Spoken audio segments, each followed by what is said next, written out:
follow it step by step with the videos, if you follow along with me, you are gonna be able to know how to make bread. By the end of this, you're gonna have the skills and the knowledge of what it's supposed to feel like, look like, all of those things that you can then succeed with almost any bread that you wanna make.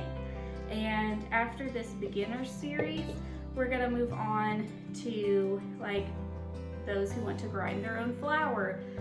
Hopefully by then I'll have mastered sourdough and I can teach it to you.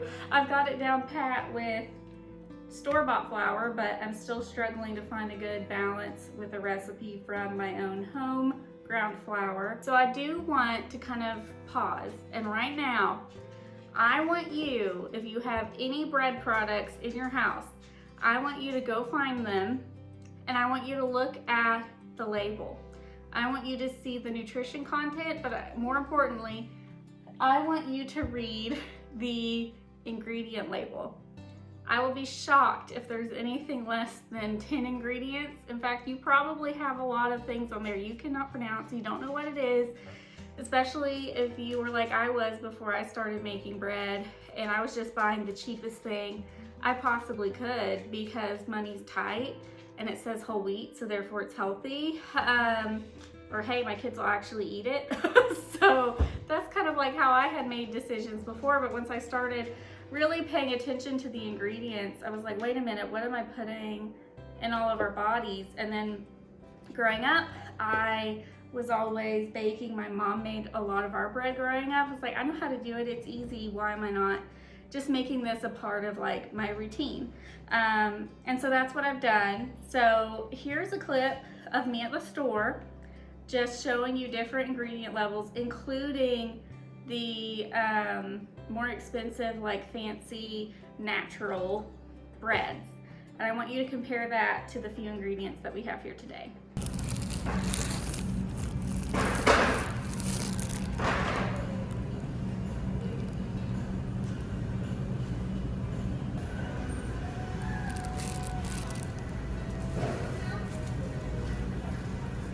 Welcome back again. So I want you to know, out of everything you just looked at, that today's bread only has 6 ingredients, and you can actually make bread much simpler with just 2 or 3. Sourdough bread doesn't even need yeast. It captures yeast from the air. I have, here's my sourdough starter here. It's rising. This is just water and flour. And I use this as the base, add a little salt, add a little more water and flour. That's the bread. So I just want y'all to realize that easier is also simpler. And honestly, the things that have less ingredients are usually a lot better for you. So we're gonna go ahead and get started. This is all-purpose flour. We're just making a traditional sandwich loaf today. I'm not going to tell you tons of measurements because I want you to feel it. I want you to learn this is what bread's supposed to feel like, act like, and then you'll never be able to mess up. I say that, but I mess up a lot. But it'll help you for sure. So I use the White Lily or the King Arthur brand, just whichever's cheaper. Those are my 2 favorites for store-bought flour. But we're actually going to start with yeast. I have this little glass container of Fleischmann's yeast, and it's just easier for me to handle. And so I will just routinely refill that, but I will buy the like double bag of yeast from Sam's Club, and then I'll just pour it in here because it's easier for me to manage than that bag. The yeast gets everywhere. So we're gonna do 1 tablespoon of yeast. And then I'm going to, I have this just big basket that I keep all my measuring cups and stuff in. That's a 1/3 cup. All right, here's my 1/4 cup. So we are now going to add 1/4 cup of avocado oil. You could also do a mildly flavored olive oil. I am just going to kind of, I don't know if you can see this, but I'm just kind of swirling the cup around so that the oil gets along the outside of the cup, and that is so now when I do the honey, it won't stick to my measuring cup, which is in the pantry, so I'll be right back. All right, honey. It pours out really easily because we did the oil first. So now we've got the yeast, the oil, and the honey. Oh my, I need to get a new one of these because I have too many utensils in my container. All right, so we've got that out. Then I have 1.5 cups of pretty warm water. I just do hot tap water. If you have a tap that you know gets super hot, don't do it all the way hot. I love using mason jars for liquid measurement for water. They have lines here that say cups and ounces, so use that. And I'm just gonna whisk all of this together. Again, we've got 1/4 cup oil, 1/4 cup honey, 1 tablespoon of yeast, and 1/2 cup of water. And this is all but 2 of our ingredients. So I'm gonna come over, grab the current camera now, show you what this looks like, and tell you what our next step is. This is what we're currently looking like. And I forgot to mention, but this is a wooden bowl. You can use porcelain, metal. I just really like making breads in my wooden bowls because they're kind of seasoned after I've made bread a bunch of times in them. And I just think they're pretty. But this is what our mixture currently looks like. Basically what we're doing right now is we're activating the yeast. So the yeast is actually a living organism, and it's currently asleep as we have stored it, and it's been dried and especially stored in the freezer. And so now the warm water and the sugar and the honey is warming it up and waking it up. So we're gonna leave this to sit for about 15 minutes, and we wanna see it get really bubbly and active and almost foamy on the top. And if it does not do that, chances are your yeast has gone bad. And if you were to continue with this process, your bread would not rise and it would end up like a brick. So if you have yeast that is past its expiration date, just pull it out, put a little bit in some warm water with some sugar for it to eat, and just kind of wait and see what happens. If nothing happens, you want to go get some fresh yeast. So we're going to come back in 15 minutes and I'll show you what it looks like. All right, it has been 15 minutes and I just wanted to show you the difference. You have all of this bubbling. I wish you could smell it too. The yeast is definitely activated. It's definitely awake. Honestly, what's happening is the yeast is eating the sugars that we put in here with the honey, and it is digesting it, and in the process of doing so, off gases and creating all of these bubbles. And that is actually what creates bread to rise, is the yeast creating all of these bubbles. So now we're ready to add the flour and salt. So now we are going to add the flour, and again, for this recipe, we're just using all-purpose flour. We are not using bread flour or anything like that.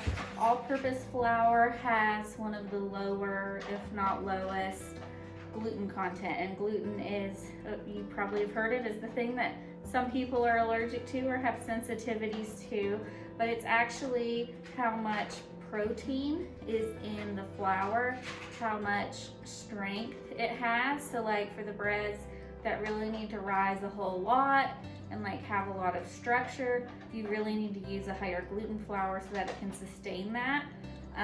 But for this sandwich bread, we want it to be really fluffy. We don't need it to be as strong, and so we're going to use only all-purpose for this. Now here is where I want you, we've learned what this is supposed to look like before we add flour. We know that if this is bubbling, we can move forward and we'll probably have good bread. We also know that if this isn't bubbling, to kind of stop, don't move forward, get some better yeast, okay? So that was our first thing that we needed to learn, what it smells like, what it looks like, what it should be doing. This next part is probably the most important. We have 2 or 3 more things that we've got to really know what it's supposed to do. So I'm gonna add roughly, for my recipe that I make calls for 4.5 cups of flour. But really, you can't measure with cups that well, because I could do a cup of flour and you could do a cup of flour, Or I could do a cup of flour twice and it not be the exact same weight. So I'm sure you can tell I'm very loosely measuring my flour here. So I've just put 3 cups in, and now I am just going to give this a mix. Sorry, my dog was eating and drinking in the background if you heard that munching. But I am now just going to stir this. When we get to where I need you all to see, I'm gonna definitely bring you to a close-up. But I'm gonna mix that in. I've done the 3 cups, so now you can see it looks like this, okay? Now, before I add the rest of the flour, I'm going to be adding my salt. So this is a 2 teaspoon measuring cup. I like to use real salt or Himalayan salt. I have a little thing that I keep with this cute little spoon in it. If you're local and you know what Troyer's is, this is where I got this and the salt. So 2 teaspoons of salt.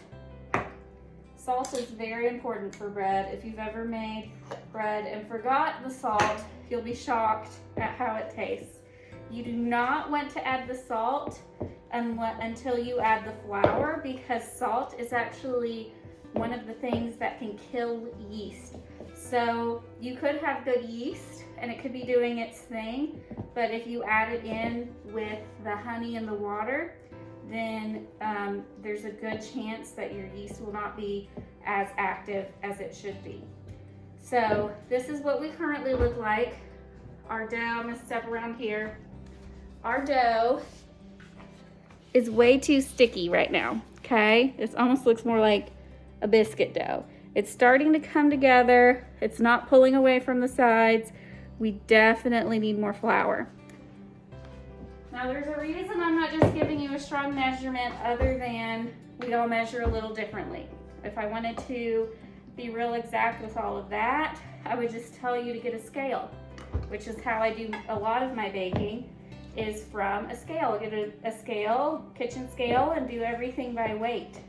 When I want to be really exact, or I've worked a recipe, I'll measure everything down to the 9 grams of salt.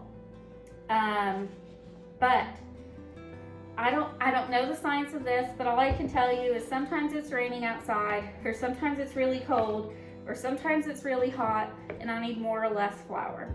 I'm sure there's science to that. I'm sure it has something to do with the humidity in the air and all these other conditions, but I'm just telling you, that's how it is. So when I say 4.5 cups of flour, sometimes it's 4, sometimes it's 5.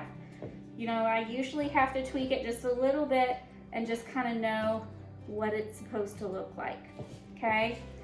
If you learn what it looks like, then you can't really mess it up as easily, especially if you know, hey, this is generally the measurement. So I'm gonna show this to you guys one more time. This is where we're at now, and this is as far as I can go with my spatula. This is when I need to start incorporating my hands. And to do that, I'm gonna bring you all in for a close-up. I will say as well, you can do this in a KitchenAid mixer. It's a lot easier if you do it in there. But if you are just learning, and even if you have a mixer, mine's right there. I use it a lot. I want you to do this by hand. I want you to learn what it's supposed to feel like and how it's supposed to react when you press it down. All of that sort of stuff, so that you can then recognize it in the mixer as well. So I'm just gonna start using my hands, kind of rubbing it around the side and pulling it in. And now I'm actually going to take it and pour it out onto the counter. And now I'm gonna bring you all a little in closer before I do too much more of this, because I want you to see. You're not gonna be able to see my face, but that's okay. If you are doing this in the mixer, and maybe I'll do another version of this when I do the whole wheat, I'll probably do it in the mixer so that you all can see what that looks like. But what you want, to stop adding flour when it stops sticking to the side of your bowl, and it actually cleans the side of the bowl by itself. It starts grabbing all of the extra little pieces and it starts forming together into one dough versus resembling more of like a cookie batter.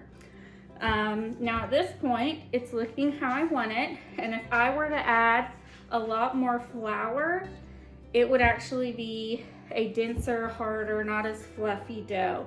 And like I said, my recipe traditionally calls for 4.5 cups of flour, and this right here is 4, okay? And maybe it is a little more, a little less. You saw how roughly I measured it, but that's okay because I know what it's supposed to look like. When I touch it, it holds its shape, but my finger comes off clean, okay?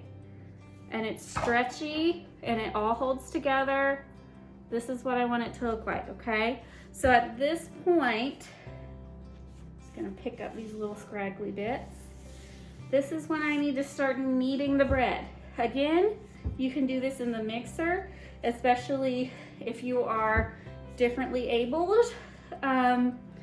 You might have some limitations that may cause you to not want it to be quite so hands-on. You may be a super busy mom and you don't have no kids with you like I currently have. Mine are currently asleep, so I have a little more freedom. Or you may want to just kind of have this going in the background. But basically, again, I want you to, the first time you make it, I would love for you to do it by hand. I want you to get the full experience, and I want you to know that this is what the dough is supposed to feel like. This is what it does when I touch it. And that way, even if you are making it in the mixer, that you know how to alter it. If you feel like it's too tight and it's not easy enough for you to knead, like if you can't roll it in a ball and press it down flat without really having to put your entire body into it, you have added too much flour. So at that point, I want you to add a little more water, starting with like a 1/4 cup at a time. Maybe even just like 2 tablespoons. Like take it really slow. Don't alter anything too drastically. If you feel like it's close but needs a little more flour, start adding just like a tablespoon or more at a time. It doesn't have to be absolutely perfect, but just learning what it's supposed to look like will work wonders for you. So now to talk about kneading the bread, okay? We are going to probably end up kneading this bread from anywhere to 5 to 10 minutes. Again, this is the kind of thing that you can't really tell someone definitively, oh, do it for 7.5 minutes, something like that. It's not going to work because I've been kneading bread for a really long time. I kind of have it down pat. You also might be a lot stronger than me. You may be faster than me. You may be just beginning and be a lot slower. You may not put as much force, or you may not be able to do it as quickly. So because of that, that's gonna really affect the time that we all need to knead our bread. So instead, I'm gonna teach you a fail-proof trick. I have never done this and not had it succeed when it passes this test. It is called the window pane test. And I'm really hoping I can effectively show it to you with my little camera set up, because I have 2 hands and not 3, and 2 of them are gonna need to hold the bread. So I will do my best to show this to you. I may have to end up just taking a picture of it and talking over, but I'm gonna do my best here. But as far as kneading the bread goes, we're trying to create layers. So we wanna create layers and like structure within the bread. So the goal is stretch it out, fold, press. And as you press it together to make it form, you're gonna go ahead and stretch it again as you press it down. So I'm gonna kind of turn to the side so you can see. And I like to turn it as I go. So I'm pressing it down to seal in that layer I just folded, but I'm also stretching it out, folding, turn with this hand just a little, press, stretch, fold, turn, press, okay? Stretching, folding, turn, and by doing this, we are just adding layer and layers to the bread structure, okay? Now I'm sure we're not there yet, but that's good because I kind of want to show you what it looks like when we're not there yet for the window pane test. The window pane test, sorry you can't see my face, I'm filming with my phone because we're just starting here on this channel and we're not gonna invest into fancy gear until we know that's where we're at, okay? So I'm gonna come around with the bread. I know it's not there yet, but I want you to see. I'm gonna use this window for you guys, but I want you to find a light source, whether it's a window or whatever. I want you to grab the edge of your bread and I want you to start pulling it. And I want it to get thin enough, and sometimes I'll just pull off part of the bread and do it. I think I'll do that with this one because I don't want it to fall on the floor. I'm not doing this over my table. But the idea is I'm holding it above the light. I want to pull it to where it can get thin enough that I can see the light through the bread and it doesn't rip. So it's starting to do that right here, but then it rips, okay? So this bread has not been kneaded long enough. If it had been kneaded long enough, it would have the strength to hold itself together even when it's thin enough to see the light through it. So I'm gonna sit here and I'm gonna keep kneading the bread, okay? And I'm gonna keep doing this based on how it looked. I think I need another 5 minutes. And you can put your whole body into it. You can get on your tiptoes and really push it down. Like, you all can get into this as much as you want. It is okay if you start to break a little bit of a sweat or start to get a little bit out of breath. That probably means you're doing really good at kneading your bread because it's a full body experience. You're putting your whole self into it. You're really pushing it down, stretching it out, okay? We're building those layers. So I'm gonna keep kneading this bread. I'm sure you all don't wanna sit here and watch me knead bread for 5 minutes. And I'm gonna come back and show you when the window test passes and we'll go from there. I'm back. I have been kneading the bread and I believe it's gonna pass the window pane test. The window's far away, so you may have to use your imagination a little. I'll take a picture if I can't get it to work super great. But you see how the light's coming through and it's not ripping? It is a little because I had to get it super thin. Let's see. I might have to just take a picture because normally I'm not this far from the window. I usually stand about 4 feet away from the window. So like right here, if I was closer to the window, it would really shine through and it's not ripping. And I wish I could show you here.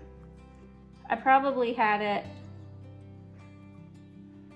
about, well, the edges are thicker. I'm trying to show you how thin I got it. I probably have it about this thin, maybe like 2 millimeters. But I'm gonna take a picture to show you better. All right, I hope that picture was helpful. I had cut part of it off to do that window pane test. So I'm just gonna quickly knead it all back together into one shape. Sorry this angle isn't perfect. I'm trying to let me be in it, well, but it's more important you see the bread and what's going on. So that's what I'm prioritizing. All right, so we've got it all back into one. I don't know if you can see how much smoother the bread is than when we first started. That's another way to kind of help you tell, hey, I'm pretty much done kneading. So to form it into a ball, we're kind of almost there already, but we're just gonna kind of fold it in with our hands, and you can push it forward and kind of pull it back and just keep doing that. And you want the bottom part to kind of turn in as you do that. And then once you get it about how you want it, you just kind of turn it and tuck, and the bottom is gonna catch and it's gonna pull it tight. So you wanna get it where it's pulled tight like this, it's in a ball, and you are going to let it sit in a bowl. I need to go rinse this one out real quick. I have washed this and dried it, so I'm just gonna take some more of my oil, just swirl it through there, take my hands, spread it about. That way our dough, as it rises, does not stick.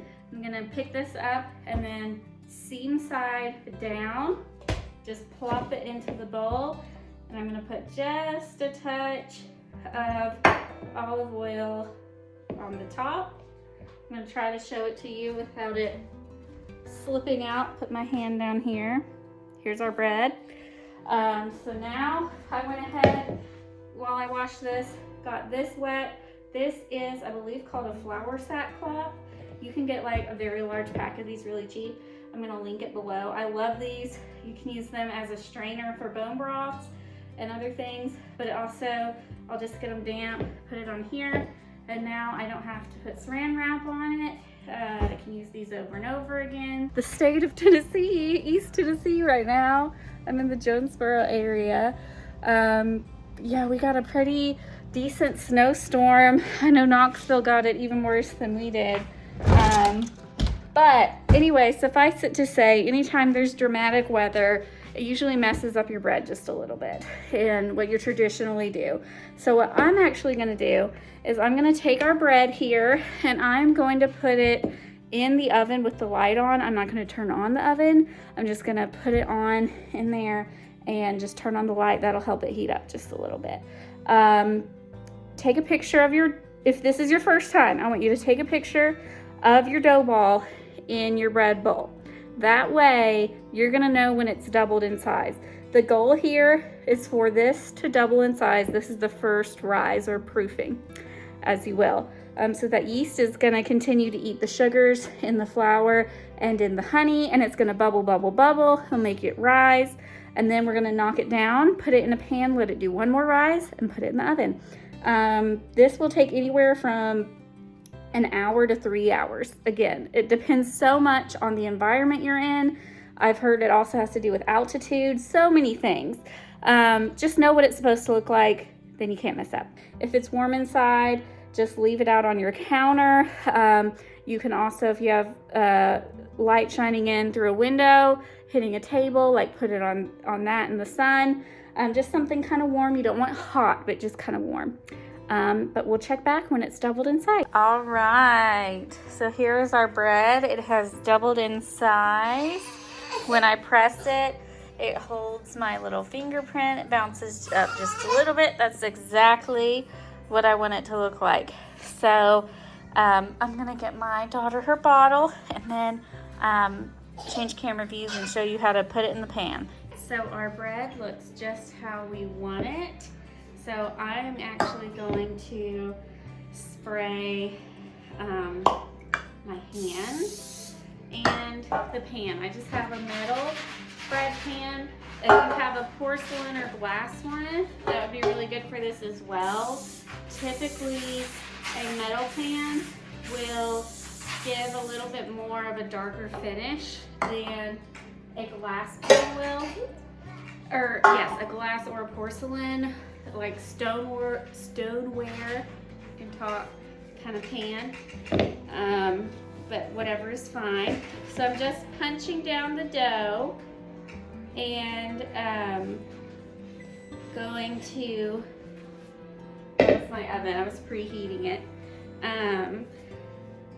Go ahead and preheat your oven to 350, and I'm just gonna take it and kind of roll it up. You don't really need to re-knead. You don't need to knead the bread again at this point, but we do want to just really make sure we have knocked all of those air bubbles out of it. You don't want to form it and then discover that there's like a really big air bubble. I don't know if you all will be able to see this, but there's some air bubbles still there on the surface. So I'm really just trying to knock those out, because otherwise you're gonna get a really big hole inside of your bread, or it could blow it out and it'll be edible, but it just won't be as pretty.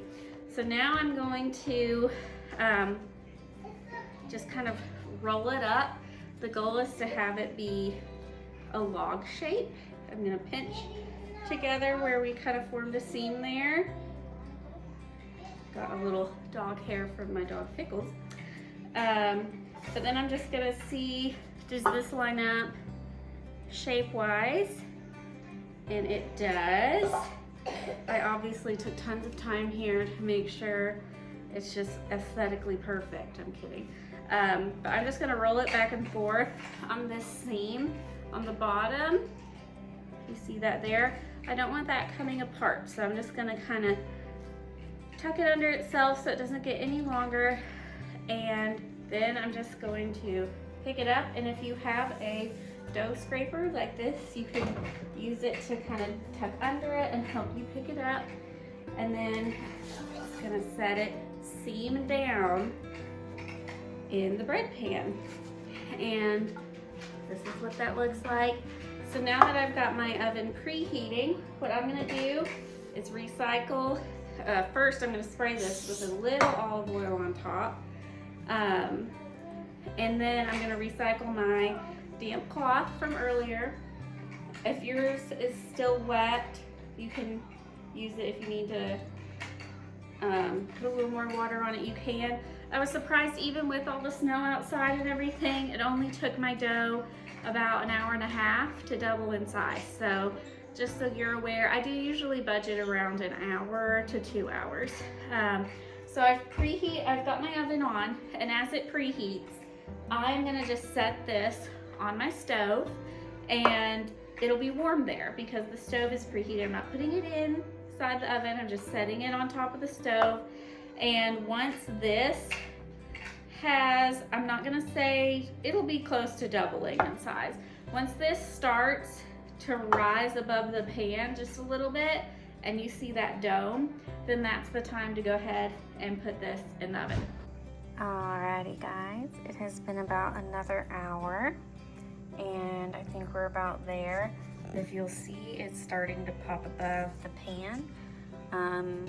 It's not quite doubled, but probably 1 3/4. I'm gonna set a timer for 20 minutes to check it. If it's too brown on the top, I'll cover it with foil. But otherwise, this usually stays in for 30-35 minutes.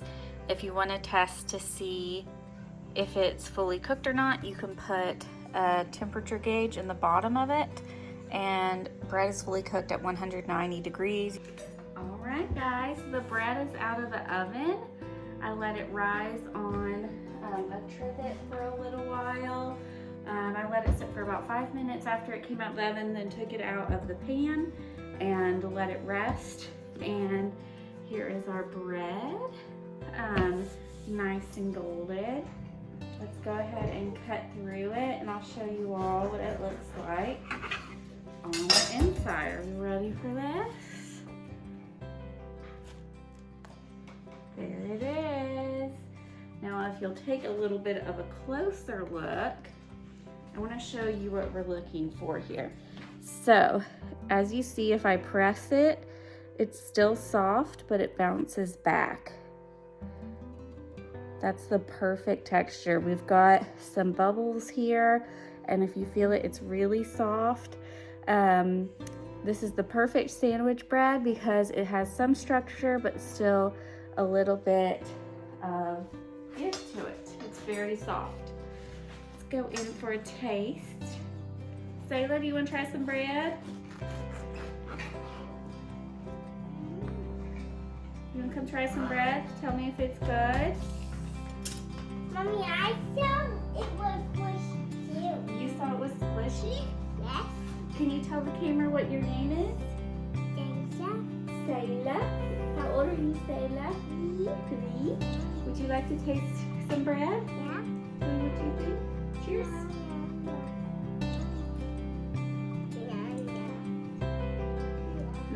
Is it good?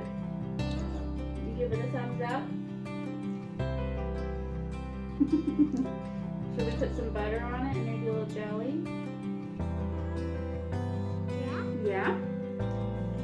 Alright guys, thank you for hanging out with me today. I hope you have a great time baking. I hope you give it a try. If you have any questions, feel free to put it below. You can also find me on social media